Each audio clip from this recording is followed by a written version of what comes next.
Good morning. My name is State's Attorney Eric Rinehart, R-I-N-E-H-A-R-T, and I will have a statement today along with Highland Park Mayor Nancy Roring.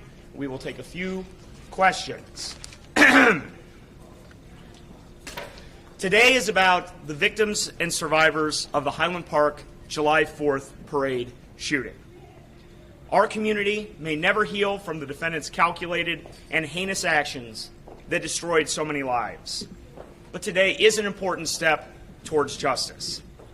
Today is about Katie Goldstein, Irina McCarthy, Kevin McCarthy, Stephen Strauss, Jackie Sundheim, Nicholas Toledo Zaragoza, and Eduardo Uvaldo, and the 48 others who were physically hurt, who bled, who cried, who may never heal.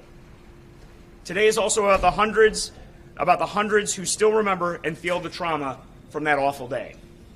A day that should have been about celebration and freedom, about returning to normalcy after the pandemic, but became a day of anguish and bloodshed because of this offender's actions. This morning, the shooter in the Highland Park trial pled guilty to 21 counts of first-degree murder and 48 counts of attempted first-degree murder. Let me be clear. This was not a negotiation. This was not a deal.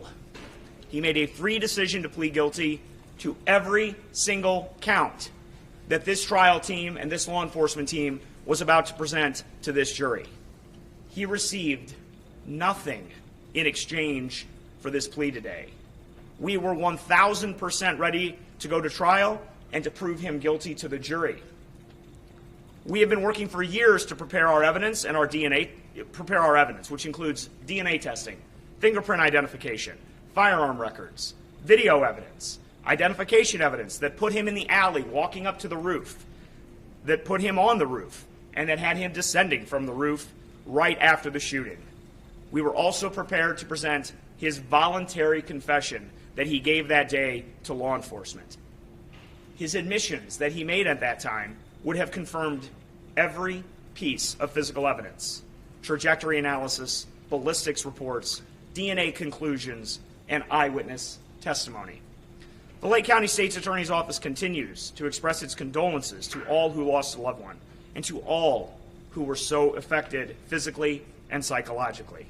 Our Victim Services Division remains dedicated, even today after this plea of guilty, to every count, to uplifting victims and connecting them to any resources that they may need. Our team is available, ready, and willing to accompany victims through each step as we prepare for sentencing. Our team still stands with you.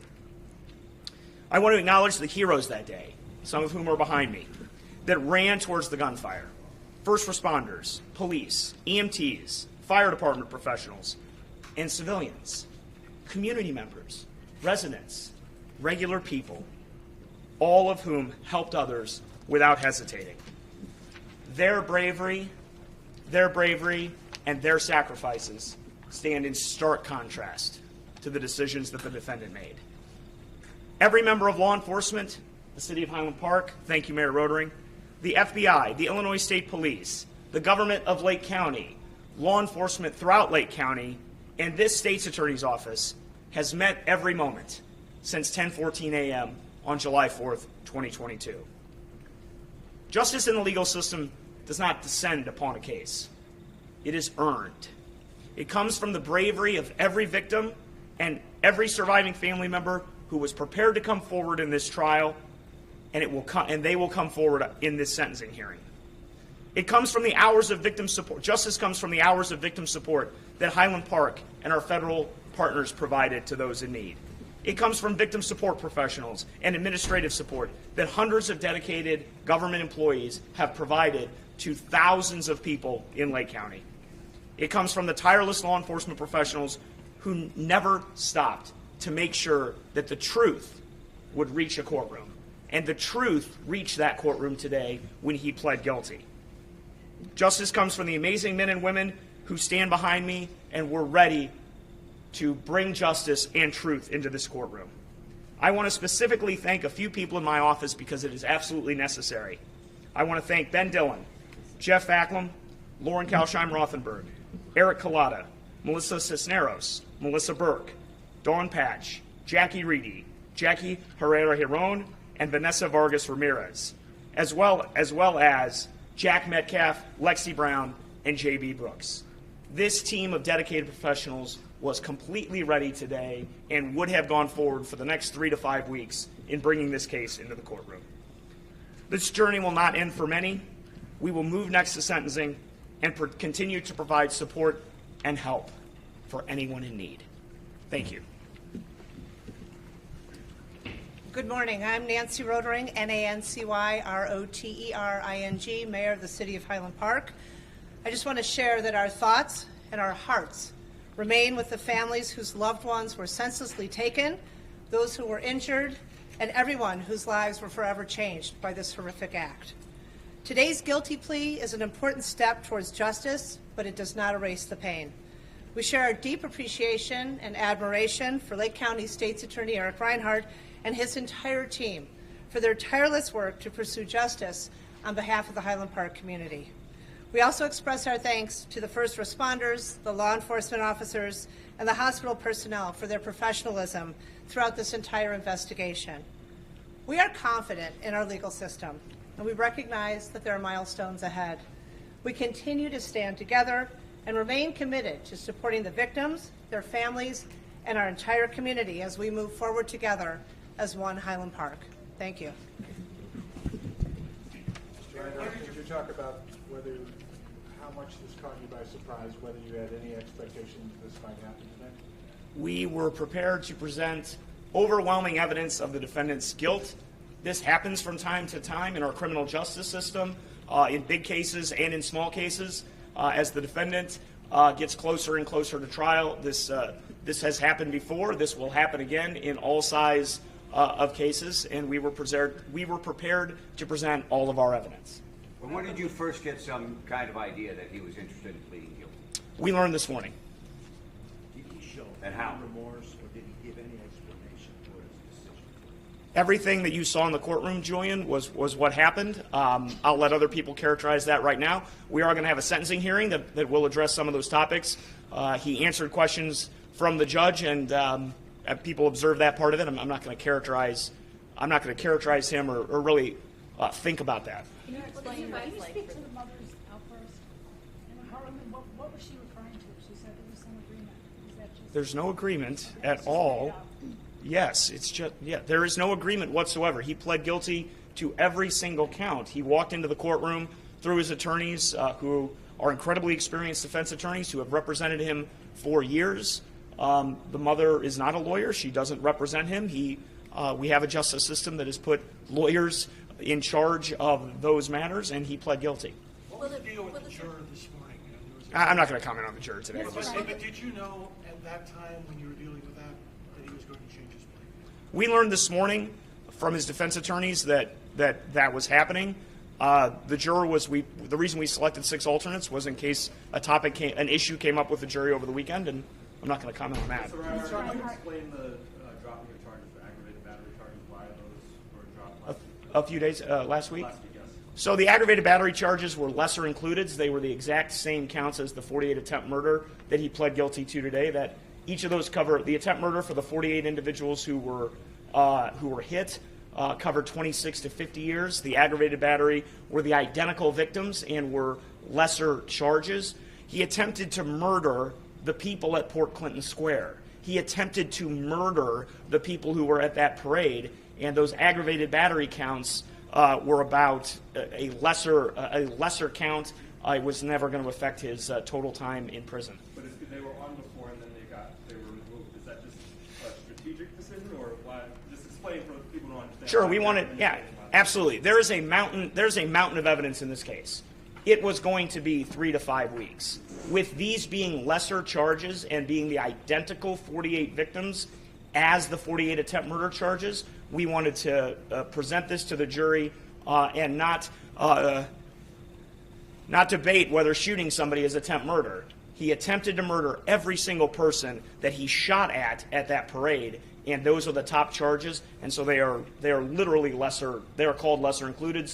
Check with all your legal experts. Google lesser included. Mr. Rinehart, can you speak to the witnesses who have been preparing preparing for this day, anxiously awaiting this trial, and now there won't be a trial. Just kind of speak to what's next for them and your involvement with them. Yeah, since the plea was accepted by Judge Rossetti, we've been meeting with the victims. We will continue to meet with the victims, I assume, over the rest of today, tomorrow, as long as it takes. People are having different reactions. People appropriately expected to be in trial for the next 3 to 5 weeks. I have not been a victim of shooting. I can't imagine exactly what they were going through, but I've talked to all of them. And everybody is having different reactions. I don't want to really present one overall reaction, but this is a final verdict on 69 counts. Let me be clear. If we had gone all the way to trial, gone through closing arguments, and the jury walked back into the room and delivered 69 counts of guilty, it is the exact same legal effect as when she accepted 69 counts of guilty today. So that has a feeling, I think that is having an impact on people in terms of the timing, but the finality of it is the same, and we didn't just do a trial on those topics. He accepted a guilt, or he pled guilty to all 69 counts, the exact same 69 counts that were about to be presented to the jury. They are the top charges, they are the highest charges, and they cover the years that the court discussed. Will the survivors get a chance to address him at the sentencing? Yes, thank you. Good question. We will have a sentencing hearing. I think it's set for April 23rd. I believe she set that as sentencing. There can sometimes be status dates in between. If that were to happen, that's in the normal course of business. At that sentencing hearing, victims and survivors will be able to make what are called victim impact statements, as they are appropriately guaranteed under the Illinois Victims' Rights the Illinois Victims' Bill of Rights, and so they will be able to give statements. Can you speak to the father's conviction? And a lot of people were disappointed that he was only in jail for a short period of time, but in your opinion, was that a deterrent to other parents across the country who are... The evidence was going to show that he acquired this weapon in February of 2020. 2.5 years later, 2 years and 4 months later, he engaged in the shooting that he just pled guilty to today. And it is that time frame. You have to have recklessness, which is what the dad's thinking at the time that he helps him get the firearm, and then you have to have something called causation. Please talk to your legal experts and Google causation. You have to have causation and recklessness. The issue in that trial was going to be about those 2.5 years, whether the father was still criminally responsible for that time period. Of course he is, and that's why we charge him with a felony. But you can see in other cases, whether it's Georgia or in Michigan, shorter time frames. So the 2.5 years establishes the absolute, in my opinion, the absolute outside period of criminal liability. Of course, it could be 3 years. I'm not making the legal argument. It establishes the absolute outside of criminal liability. But in Georgia and in Michigan and in other places, you see that condensing, and there is even more responsibility. So I think to tell parents that you will be held criminally responsible for the decisions that you make regarding allowing people to get firearms is a critical thing, and it is a way to begin to solve the problem of gun violence in this country. You were expecting to be here, back in June. Back in June, you were expecting to have a plea, and now you're here today. In the intervening time, is there any sense of, that you are missing that opportunity to make the case in public, in front of the judge, to get jurors to side with you, or how do you feel about the time that you and the resources that you had to put towards this? We were prepared for this trial in so many different ways. We have been working for years to present this. We didn't stop working back in June. We all came back to our office and kept working back then. We've been working ever since then and before that. And obviously, we believe that what we were about to present to the jury was absolutely going to convict him. And I don't think about his decision-making process except to make sure that it followed the rules that the judge wanted to hear. We're going to allow for Mayor Roring. If you have questions for Mayor Roring, State's Attorney Rinehart is going to take a break. Mayor Roring, if you have questions for Mayor Roring. I do have a question. If you could explain what it's like for yourself, but also your community to have, is there any sense of relief or closure today, and what resources are available for folks that might need them now? Thanks for that question. We continue to provide access to mental health care. That's been a huge priority of ours. since this occurred, when 1,200 people were going to get mental health care each day in the aftermath. I think for everybody who came to that parade, they came with different experiences and different emotions. Those who left had different impacts. I think there's a sense of relief that justice has been served. Everybody is eternally grateful to the state's attorney for the incredible work that he and his team have been doing. They've been doing unbelievable work with the victims in terms of providing support services. And I think at this moment, we're all just sort of surprised and relieved that they don't have to experience the unbelievable pain of reliving this experience for the next 3 to 5 weeks. Thank you. This is a better outcome for the people. 1,000%, absolutely. They were ready. This team had prepared them, and seeing their faces today and the hugs between everybody, it was abundantly clear that they have really been here to support each other, as the city has been as well. And now I think there's a sense of let's continue on our journey and put this behind us. I was going to ask you, you kind of touched on it a moment ago, but that had to be something a lot of them were dreading, going through that experience, watching it in the trials, seeing the videos. And, you touched on the relief, but can you expand on that for a moment? Well, my understanding is the evidence would have been as horrible as you would imagine the evidence of this kind of crime would have been. For those people who experienced it, to have to relive and be re-traumatized, to me, is untenable. And so we're grateful to the state's attorney's office for the incredible work they did that led us to this outcome. Thank you. Thank you. Hey, Eric.